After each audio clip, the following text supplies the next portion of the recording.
د هیواد د آبادۍ ستر خبرونه د اسلامي امارات لخوا اعلان شو. دا چې د اسلامي امارات لخوا د آبادۍ دغه ستر خبرونه کوم دي جزئیات ویډیو کې وګورئ. سلام، ستړي مشئ. د هیواد په څلورو ځایونو کې د کرنې او مالدارۍ کمپلیکسونه جوړیږي.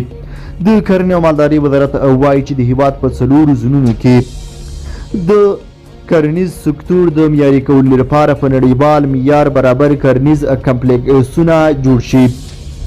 د کرنې وزارت د مسؤلینو په وینا د دې کمپلیکسونو په جوړېدو سره به د هیواد کرنیز نظام صنعتي کړي چې له دې سره به د هیواد د کرنیزو محصولاتو د ساتنې، تولید او نباتاتو د روغتیا په برخو کې خدمات وړاندې کولو ترڅنګ به کروندګرو لپاره د کروندو د ښې پالنې په برخه کې هم معلومات ورکول کیږي.